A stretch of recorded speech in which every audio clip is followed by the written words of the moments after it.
Hey everyone. Today, we're going to dive into a question that's at the core of pretty much every deal you've ever made. When does a simple yes suddenly become a promise you're legally stuck with? Let's get into it. Seriously, just think about it for a sec. You're just hanging out with a friend and you say something offhand like, "Yeah, I'd sell you my car for $5,000. And what if they just shoot back with, "Deal?" Oh, are you actually locked into that now? This is exactly the kind of stuff we're going to unpack. It's really the starting point for the entire world of contract law. Okay, so every single agreement has to start somewhere, right? It needs a spark. And in the legal world, that spark has a name. It's called a proposal. You and I would probably just call it an offer. This is, without a doubt, the very first piece of the puzzle. So let's get into what the law actually says. A proposal isn't just, saying something out loud. It's way more specific. Legally, it's about one person signifying, which is just a fancy way of saying clearly showing, that they're willing to do something. And here's the kicker. They're doing it with one very specific goal in mind, to get the other person to agree. It's not a passive statement. It's an active invitation to shake on a deal. But, and this is a huge but, you've got to be careful. Not everything that looks like an offer is an offer. Think about a price tag you see in a store. You might think that's the store offering to sell you that shirt, right? Nope. That's what's called an invitation to offer. The store is actually inviting you to make them an offer to buy the shirt at that price. It's a subtle but massive difference. There's this classic case, Harvey versus Facey, that just nails this point. Someone telegraphed, "Hey, what's the lowest price for your property?" And the owner replied, $900. The court decided that wasn't an offer to sell. It was just an answer to a question, just providing information. So it all comes down to one thing. What was the intention? Were you intending to be legally bound right then and there? All right, so how does a random sentence become this legally powerful thing called a proposal? Well, it's not magic. There's actually a checklist, a set of ingredients it has to have. Let's walk through it. Okay, for a proposal to actually count in the eyes of the law, it's got to check 4 boxes. First, it has to be communicated. Kind of obvious, right? You can't say yes to an offer you never even knew about. Second, it has to show a clear willingness to make a deal, no maybes. Third, and this one is super important for, just normal life, it has to be intended to be legally serious. When you invite your friend to dinner, you're not trying to create a legal contract.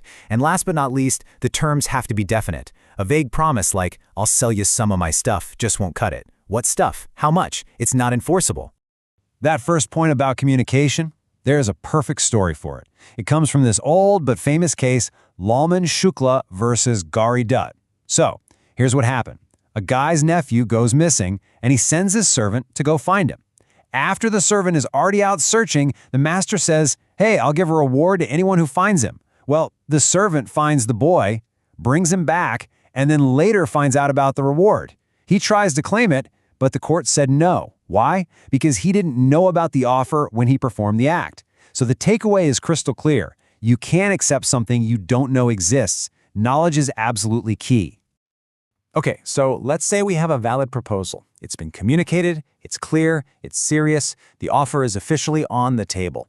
The ball is now in the other person's court. What happens next? Well, we get to the second critical piece that completes the circuit: acceptance. And just like with the proposal, acceptance isn't just a vague idea. It has a really specific legal meaning. It's that exact moment when the person who got the offer, the law calls them the offeree, shows that they agree to it. That yes is like flipping a switch. The proposal instantly transforms into a legally recognized promise.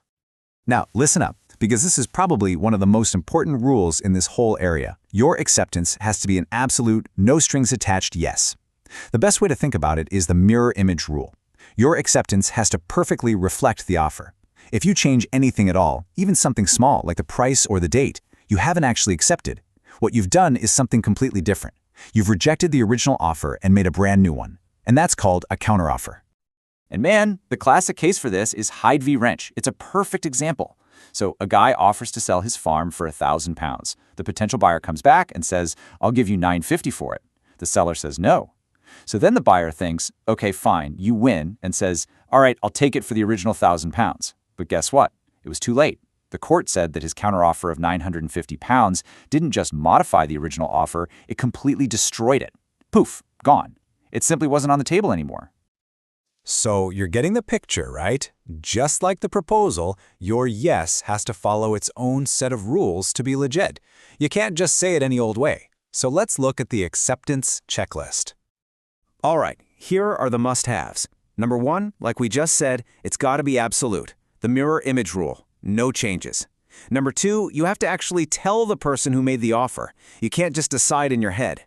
Number 3, if the offer tells you how to accept, like reply by email only, you'd better do it that way. And finally, you can say yes with words, but sometimes, as we're about to see, your actions can shout it for you. Okay, this next one is a huge misconception. You can't make an offer and then say something like, and hey, if I don't hear from you by Friday, I'll just assume it's a deal. That's a big no-no. The law is super clear on this. Silence is not acceptance. The case that really cemented this was Feldhaus v. Bindley. An uncle literally tried to do this to his nephew over a horse, and the court shut it down. You just can't force someone into a contract by making them say no. But while silence isn't acceptance, your actions definitely can be.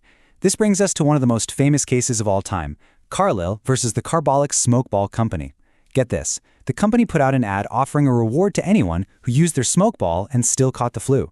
So this woman, Mrs. Carlyle, bought it, used it exactly as directed, and yep, she got the flu.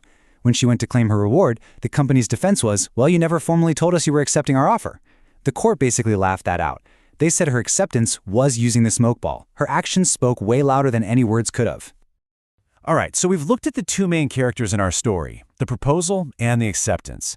Now it's time to put them together and see the magic happen. Let's look at the final transformation. So let's build this thing. It all starts with that first essential piece of the puzzle, a valid proposal. That initial spark where someone says, I'm ready to make a deal. Then you lock in the second critical piece, a valid acceptance. That's the perfect mirror image yes from the other side.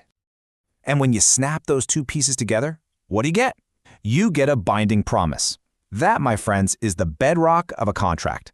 It's an agreement that the law will now stand behind and enforce.